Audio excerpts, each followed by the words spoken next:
Hello, everyone, and welcome back to our final demo of the day with Bridge. Empower your professional growth, simplified skills development plans with Bridge LMS. I'm very pleased to introduce Mark Probert, VP of Revenue and Sales. Mark is going to guide us through this demo today, so I'll pass it over to Mark to take us away. Awesome. Thank you, Jess. Really appreciate it. Let me just get my desktop shared because we are going to be doing a bit of practical demonstration today. So most of the next 30 minutes we'll spend giving you practical examples of things you can do. But I just wanted to start with maybe giving you a little bit of context setting, a little bit of an introduction around what it is that we're going to talk about for the next 30 minutes, which isn't a lot of time when you do these things. I've done a couple of these and time always goes so quick. So I will try my best to make sure we cover everything off. But as you can see, and as Jess said, we will be talking about how we can empower you in your professional growth and giving you simplified and easy to use personalized skill development plans. So we will be talking about that, and I'll be showing you how we do that at Bridge, and also asking for your input as well. So brief introduction, my name is Mark, and as you can probably tell by my accent, I am based in the UK. So it's just gone 8 p.m. this evening. So I do appreciate all of you who have joined me this evening. Those of you in Europe, big shout to my Europe people, and then those of you who are based in North America, good afternoon to you guys as well. Now, I am joined by a colleague of mine, Drew, so he is in the chat. So if you guys have questions as we're going through, Drew will be happy to answer any of the questions. And as he says, he's out there in Salt Lake City in Utah. So feel free to ask any questions as we come through. But as I said, my name is Mark. I run revenue here at Bridge.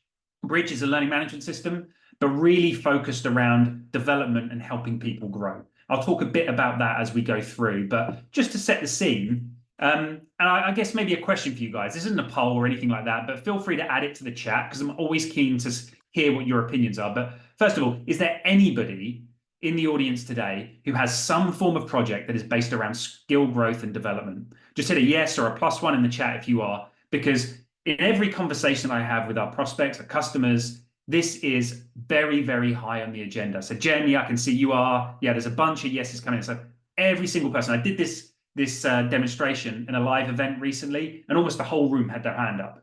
So why is this so important? It's super important to everybody right now. And you guys on the front line having to deal with this challenge that we've been given. Why has it come on your desk? Why do you guys have to deal with this? Well, first of all, your leaders recognize how important it is right now for them to reskill their business. They realize they're going to have a gap in their business if they do not affect this. 82% of executives see how important it is to reskill the people in their business and make sure that they have the right skills that they need to remain competitive in the market that they play in. We also know that employees also want to invest in their skills. Almost every employee is desperate and hungry and recognizes these people are very clever, right? They know now that they have to reskill, they constantly have to evolve, and they have to develop and take control of that themselves. So all of your people, your leaders know, and your people know, and they desperately want to retrain. So both of those data points are really interesting and good for us, right? However, we're not great at doing it. Most organizations are struggling to address those demands that your executives have, but also those employees have as well. So of all of those people that in this LinkedIn report, only 26% of them, about a quarter of people, actually felt like their employer was challenging them or giving them the opportunity to help reskill themselves and grow themselves in the right area. This is a problem, because what does that mean? When people don't get given that chance, this is the kind of output that we see. A major reason for quitting back in 22 was the lack of career development and enhancement. So like, it's crazy to think that nearly half of the reasons that people voluntarily left their job was down to the fact that they couldn't grow their career at that organization or were not given the opportunity or the drive by that business. Of course, being in a sales position and a revenue position also blows my mind that this is ahead of things like earning money or even working with a bad boss. And most importantly, right, why do we get up out of bed every day? A lack of meaningful work. So this shows how important this stuff is. And like I said, why all of you say yes when you say, are you dealing with a project with skills right now? Of course. And this just helps back up the reason that we all know that that's happening. Now, this chart it's a fictional chart, but just to explain the concept behind this is the fact that we know now many people do not stay in the same job for the rest of their career. My dad had one job for his whole career, whole life. He worked his way up the chain and then retired. That does not happen anymore. And the average tenure we have is less than 4 years. So you will have a workforce who are constantly changing roles, looking for new opportunities and challenging themselves in different areas. And we as employers need to get used to that and prepared to that, so that we know that little yellow bit we have is a shared journey with the employee. So if the long line total is the employee's life cycle, that little yellow bit in the middle is the bit that we share together with that employee. So maybe we do get 4 years from an employee, but when we have that piece of shared time together, we both want to maximize it. As an employer, we want to get the most of that out of that employee. And as an employee, I want to develop and grow myself as much as I possibly can whilst I'm with that organization, preparing myself for that next career move that I may want to take. So this is the reality that we work with now, is that we have such a short period of time with people in our organization. We desperately want to maximize that time and take advantage of it. And also in return, give them the stuff that they're desperately after. Now, many of you may have heard me talk about this before, but this is a great way to assess and understand how effective people like us in terms of L&D and HR professionals are being in their role. It's a very simple mechanism to use. All of you can use this, but the employee lifetime value, this would be the average of an employee's lifetime at an organization. You can see down the bottom, we have time, how long they're our company. In this instance, we've got 50 months worth of that employee being at a company. And then up the side, we have a value, which is how much value that employee delivers to the organization. For example, you can see at the beginning, this person's going to cost us money because we have to spend money to go out and recruit and hire that person, advertise, go through interviews and all sorts of things until day zero when they begin. So right here is the day that they begin. And actually, they're not yet delivering for us. They're not delivering any value to us because they're brand new. They don't quite know what to do in their role and they're figuring things out. They then go on this long onboarding journey, as you can see, which at this point takes about 12 months for them to get to the point of effectiveness right here. And that's the point where they've been trained, they're onboarded, and they're good at doing their role. For example, this might be if I'm a sales rep, I've onboarded and I've got to the point where I'm able to deliver against my quota as a sales rep. They will then go on for another 2 or 3 years here, plateauing at how good they are at what they're delivering to the business. So they're delivering that fake 3 value to the organization until that gets to that point in their career where they think, actually, I'm ready for a new challenge and I want to move. And all of a sudden, you can see their productivity falls off a cliff until the day that they exit. Now, it's on us to try and influence this chart. And how can we change the direction of this chart? And what can we do? And skills plays a massive role in that. This would be the way that we can create that amazing culture. And if you look at the changes that we've implemented, maybe we hire a little bit better, we spend a bit more money, but we hire the right people with the right skills because we know what they are. We onboard them quicker with great onboarding journeys that we use and content to help them grow quicker into their role. But most importantly, the bit I want to talk about today is this growth here that we see. They do not plateau. They continue to grow. They build their skills. The company is providing them with opportunities to grow themselves, develop their skills, and continue to deliver more and more value into this organization. And as you can see, actually, because we're doing that, they don't make that decision and leave when they do. They stay for a lot longer, and we get more return from them as an employee in our organization. And what I want to talk about is how we create that space between the average and where we want our people to be. This green chart is the ideal, not only for us as an employer, but also for that employee. This shows real value that they're growing and developing themselves and becoming a really well-rounded employee as well, that they're going to be very effective in the market. Okay, so enough of the slides. Don't worry, I wasn't going to bore you too long there. Got about 15 minutes now. I'm going to focus on showing you 4 of the core things that are important to making that gap that we see on that employee lifetime value.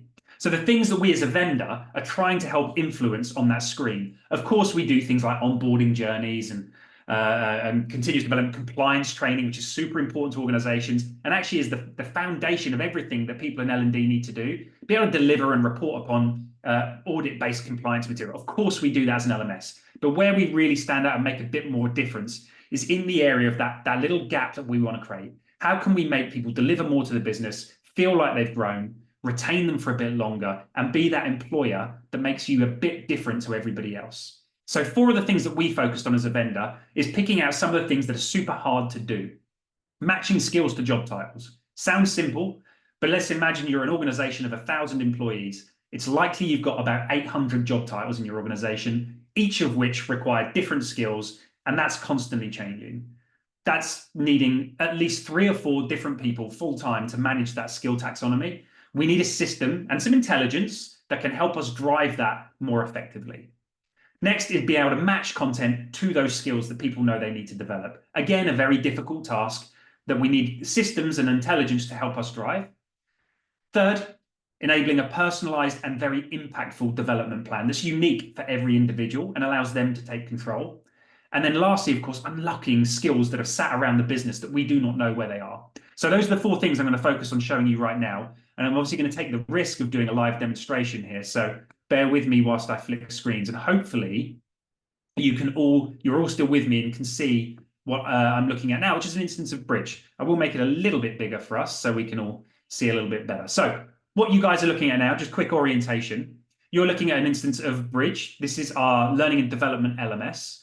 And you can see that when I'm thrown in, there are a bunch of things that I can do. I'm actually presented to my learning dashboard, and this is just going to be useful to me doing some of the core foundational things I just mentioned. For example, if I have compliance training that I'm overdue on, or if I've got other mandatory trainings that I have coming up, it's going to tell me that I'm required to do these and I have to jump in and do them. Could be due to things like annual compliance training. It could be unique to my role that I have to certify in. And I've got evidence of things that I have wanted to work on myself, and even things that I've completed previously that I can come in, maybe grab a certificate or even redo that training content. So this dashboard is useful, and it's going to present me of things that I need to look at and maybe that's most important for me right now. And of course, I've also got access to things like live training events, which we also do. However, what I want to talk about is actually the bits that sit on top of that. So this is the foundational stuff of the things that we have to do in L&D and the things that we have to do as an employee. But if I'm interested in doing more, that little gap bit that we talked about in the employee lifetime value, what more could I be doing? So actually where I'm going to start is actually being someone like yourselves. Let's imagine I'm the admin. And we think about that first task, which was matching skills to job titles. Like I said, that's a really difficult task. So now as an administrator in Bridge, you can see I have access to something called our talent marketplace. Now, what that's enabled me to do is to say, show me all the job titles that have been pushed into our Bridge system. Now, of course, Bridge will integrate with your HR system or any other platform that is a source of truth for your people. And when we bring that information across, we're bringing across lots of information about an individual that will be useful to us inside of Bridge. One of those things will be a job title. For example, you can see I have things like account executives, chief marketing officer, chief people officer. But what's interesting about this is Bridge is trying to help me assign skills to that job title. Now you can see here I've got an example of one where I've got an account executive region 1. It's saying, hey, you need to review this. And why it's saying that is because it doesn't recognize that as a common job title in the job market. So what Bridge is saying to me, actually, we found 5 potential matches in the market right now. So it will go out into the market, read the market and say, it's going to try and normalize this job title. So what this will say is actually, that sounds very similar to one of these job titles. And actually, I can say, yeah, actually, it is. It's a regional account executive. And these are the skills commonly that we see associated to this job title. I can adopt those skills. Now, what's great about this, it won't change the title of the name for me because that's unique to my business. However, I can adopt those unique skills that the job market is telling me are associated with this. So like I said, doing that en masse and actually manually figuring out what skills should be associated with this is not easy. So you can see here, if I look at a normal account executive, I've gone through this process and I've assigned all of those skills that were recommended to me. And I can even assign those skills recommended based upon maybe the industry that we work in. I'm an account executive in economics, policy, and social studies. It's going to give me those unique skills that are associated to those lines of job titles.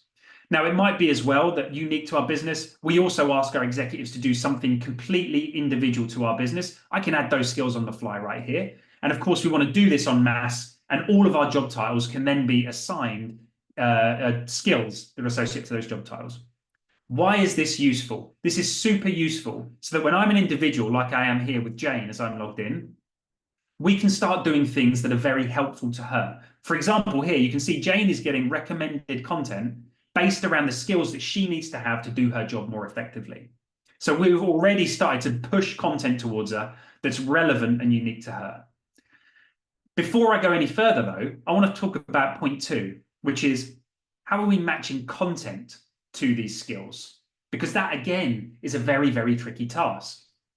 And actually, we want to leverage intelligence to help us do that. So we leverage AI. So As an example here, if I come into our course library, all of this content may be coming through things that you've built in Bridge using our authoring tool. Maybe you've uploaded them because you've built them externally using a third-party tool, or even you purchased them off the shelf, or integrating them through a third-party off-the-shelf provider like a LinkedIn Learning or a Udemy or some of those types of things. So all of that content can be coming in here. And if I take a look at one of these courses, you'll see not only can I see the learners that are associated with this, I've also got access to a space for associated skills. Now, what this will do, as you can see, it's already done. It's allowing us to automatically tag this course with the skills that it knows. So it's going in, reading this course, understanding what this course is about, and then suggesting skills that this would be associated with. Of course, I can come in and review this and say, actually, it's not relevant to goal setting. I'm going to remove that skill, but it is relevant to social work, and I'm going to add that skill. So it's going to do a lot of the heavy lifting for me, and then I can refine it and curate it as much as I want to. So this is super, super useful, being able to en masse and quickly associate skills to pieces of content. Now, once I have those two things, whether that's associating skills to job titles and associating skills to content, we've got the perfect match. And all of a sudden, we can start to be more relevant for people like Jane, as we just saw, that when she goes to her learning library, she's getting pushed content that's uniquely relevant to the skills that she should have. Now, that's all fine and dandy, but the one problem that Jane has is there's a lot of content here, and I don't quite know where to focus. So one of the things that we looked at very significantly was, how can we give Jane the best foot forward on focusing her development? So how can we give her the best chance of increasing that little gap that we want to create on the employee lifetime values chart that we saw? So for that, we've introduced the system that will allow Jane to go out and collect feedback. So first of all, she wants to benchmark how good is she at those skills that she should have to do her job. So here I can request skill feedback, skill-based feedback, or I can even ask for start, stop, continue feedback. But in this example, I'm going to show you that I could request feedback. Now, the system is saying, to be a director of customer success in this business, these are the skills that are associated with that job. You've just shown you how you do the job tagging with the skills. That is now being leveraged here. Now for Jane, she says, I want to be assessed against these bunch of skills. And actually, maybe for the future for her, she might be an aspiring leader, or she might want to add her own skill here that she wants to be assessed upon. Once she's chosen what skills she wants to be assessed against, she can then choose who it is. We have the opportunity to choose a standard. So if it's a management standard, an employee standard, an executive standard, she can choose that level. And then also select who she wants feedback from. So maybe it's her manager, some of her peers, people she's worked with on a project. She could search for someone unique in the business that she's worked with. So all the time trying to present her with the opportunity to get valid and unique feedback. This can be done by the individual herself, or even maybe the manager wants to generate this feedback. And we can make it anonymous and even ask for a manager sign-off before we send that request out. Once that request has gone out, those people who have been added will get a notification asking to provide feedback on Jane, much like Billy has asked me to provide feedback here. Once those come through, you can see I'm able to come in and say, actually, call center experience. I can understand what good looks like there and say, actually, Billy, yeah, he's really good at this. And I can add some verbatim text to say how good he is and what areas I think he could improve on. And I would be able to go through and provide that feedback on each one. I'm going to finish that later and actually flip over to Jane being a manager, because this is also useful in a managerial position, because once I've gone through that exercise of collecting that feedback, it adds really valuable feedback. For example, Kelly has done the same exercise. And actually, she's collected feedback from others around the business against the skills that she needs to have in her job. And what you can see here, as an example, when these come back, is she can start to see now how good she is. This is the average of where everybody's assessed her. And as I'm Jane, her manager, I can see this is where I assessed her. So I can start to see the difference. Now, if I was Kelly, I would be able to see this is the average of where everybody has assessed me. And this would be Kelly, be showing me where I assess myself. So you can start to see any discrepancies. But what this will do for someone like Kelly is allow her to get some focus. So establishing trust. Okay, that might be an area I want to focus on. Influencing others. My manager thinks that I'm bad at this. Maybe most people think I'm good at this. So, it's going to give her valid information and a chance to create that opportunity to focus on areas that she needs to develop on. So once she knows that information, she can spend some time to then coming in and building out, as we talked about at the top, one of those easy to use, unique development plans. So you can see here, Jane has done the same exercise. She's chosen 3 core skills that she's now going to focus on growing and developing. Here she's chosen customer advocacy, communication, and leadership. She's halfway through creating what these development plans will look like. And this is unique to Jane. So when she's chosen leadership as a skill to develop, you can see she's added a live training session, a bit of on-demand training. And if I click enroll, you will see that the system will start to recommend content to me based around the skill that I want to develop. And I can add that skill to my plan. The idea being that once I have created my development plan, I can work through the training in this plan. I would then be able to go out and request more feedback and start to see if I have moved the needle and am I getting better at those skills that I need to focus on? And can I now change the skills that I'm focused on? Or maybe even start to think about what skills I want to look at developing for the future. Now, as I said, that's great for the individual employee. They take control of understanding what skills it is that I need to, first of all, what skills do I need to have? What skills do I need to focus on? Here's how I'm going to focus on them. And can I show progression against all of those skills? This cycle is very, very good for delivering that. And that's that piece. That's that piece we talked about earlier of how we really start to move the needle and grow this area here. That's the piece we're going to grow. Now, as I said, this is also great for managers. Jane is a manager here. She's also getting valid information around the skills that she has in her team. So if we look here, she can start to see, okay, I've got customer support. I've got maybe some Billy and Kelly. I could do with some more coaching and development there because they're not doing so well. I can start to see where I, as a leader, need to invest my time and maybe have those conversations with someone like Kelly to say, maybe we should focus on this in your development plan and we'll build out a bit of a journey that will help you solve that. And I can even look at this from a coverage point of view to say, have I got the skill coverage I need in my team for the future? So for example, if I start thinking here around these areas and think, well, actually, if I take Billy out of this equation, I've got a real gap around maybe who my successor is into my next managerial role because I don't have anybody who's got good skills around leading others. So either I need to look after Billy, or I need to grow others in that role, or I need to recruit and invest in reskilling others in my team to have that skill. Again, as a manager, it gives me good, valid information of where I should be focusing. So all around, it allows us to see a really good picture of what I should be working on as an individual, but also as a manager. Now, as a business, I also get to see that information at a top level. So as a business in HR, L&D, or even as an executive, I might want to be able to look at what sort of skill coverage do I have in my organization and where's my risk? Each of these bubbles represents a skill. So you can see here, executive presence, driving customer experience. Let's assume this was 700 people were assessed, and actually 700 had good mastery. So the areas that I should be concerned are maybe these red ones. Currently, right now, we're not great at setting clear expectations. That's something we're not good at. I can jump in and actually look at the breakdown of this. Who is it that's bad at this? Is there a particular manager whose team that I see this trend in? Are there individuals I should be working on? But also, it allows me to think, right, we should invest some money and energy in reskilling people on this skill or hiring people with this skill because it's going to be a problem for us in the future. So again, providing another level of data at this size. Lastly, I did say we were going to talk about unlocking skills around the business.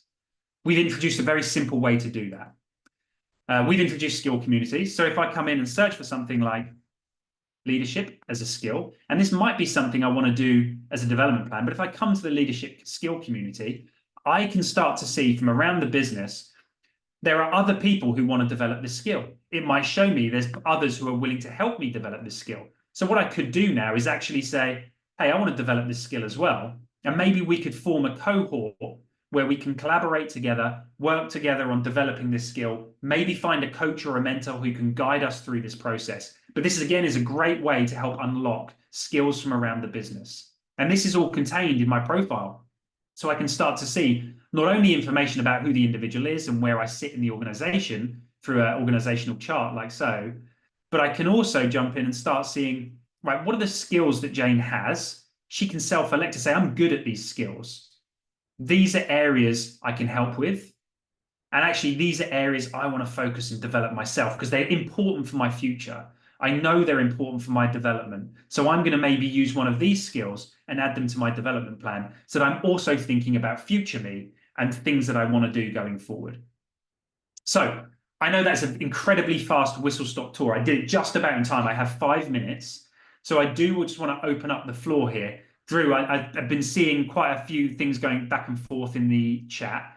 So I just want to come back and realign and recap on things that we've discussed here, guys. So let me just launch the slides again. So we covered matching skills to job titles, a huge burden administrative task that takes forever and could take a number of employees. There are systems out there, very much like Bridge, that are leveraging AI to help do that task for us at mass and at speed, which takes care of a huge thing that we used to have to do. Matching content to skills, again, enabling us to do it en masse very quickly instead of taking 5 or 6 months to go through that process that you then need to start again. Of course, enabling that personalized development plan, but also giving context as to where it is that I should be focusing and what I should be doing, and making those impactful development plans that feel unique to that individual. And then lastly, unlocking those other skills from around the business. Where in the business, who in the business has these skills, and where can I tap into that, and where can I find a coach or a mentor? Lastly, thank you so much, everybody. I would love to continue this conversation. If you have seen something that you are interested in, if you want these slides, or if you want a deeper dive demo into some of the things that we're doing at Bridge, helping address that gap that we want to create in that employee lifetime value. If there was anything that you take away from this, guys, it would be this. How can you impact this chart? We are in very unique positions in HR and L&D to take control of this, and we have tools and assets at our disposal that can help address this if we think about it properly. And it's a great way to evidence the value and effectiveness that you guys deliver into your business. So please connect with me on LinkedIn, drop me an email, go to our website. Would love to hear from you guys. I will just have a quick look through the chat, as I know we've got 2 minutes before we finish, and make sure that all the questions are being answered. Does all of this sit on a cloud-based website? Yes, this is a SaaS platform, completely SaaS, so it is all in the cloud. How does everyone have access to give feedback? Those reviews can be distributed either by a manager or they can be self-generated by an employee. So they can start to send them out as required, and that can be dictated by the business if need be. And does everyone need to have access code to the software platform? You just need a license. So if your organization purchases Bridge, you will have access to our platform, and that will allow you to leverage all of the tools that I've just been working through there. Good tool to have strategic discussions with leadership about. Yes, absolutely. I'll let Mark answer that. Yeah, thank you. Okay, great. Hopefully I've answered all the questions. If I've missed any, I do apologize. But yeah, please feel free to connect with me. And as I say, if there is anything you take away, please have a think about this chart. I know all of you have systems and tools. We're very much focused on making sure that we can provide value into businesses and driving that effectiveness and that return that employee can bring back, and also making you as an employer super attractive because you're a place where you really take care of your people and are focused on growth. If there's any more questions, please let me know. More than happy to stay hang about, but I will leave you there. Thank you very much. And Jess, I will hand back over to you. Thank you. Thank you so much, Mark. And I will throw it back to you in case there are any final thoughts or anything cool that you want to share that's going on with Bridge that's new, that you'd like to share with our attendees, while I have one last look at our chat to make sure that we've captured all questions. Well, what I would say is do keep an eye on the website, because this is a space we are investing heavily in and also focused on developing and innovating in. I've just seen the data up front to help validate that, but we also hear it and see it in our prospects and the way they use our platform as well. Skills are so vitally important. So it is going to continue to be an area that we invest in, leveraging AI in the correct way and the most important way for us right now. But also, so taking away some of the administrative burden of teams and resources like yourselves, guys, who are getting smaller and shrunk time after time. So how can we leverage tools to help address some of those challenges as well? But we've got a great blog on the website that covers a lot of this as well. So please do check in with that. There's a lot of information there to see. Thank you. Awesome. Awesome. Thank you so much, Mark. And thank you, Drew. And thank you to Bridge for today's demo. Please make sure to grab that QR code and any links that are useful to you. And this concludes Demo Day. Thank you, everyone, for your participation and your engagement. Have a great day.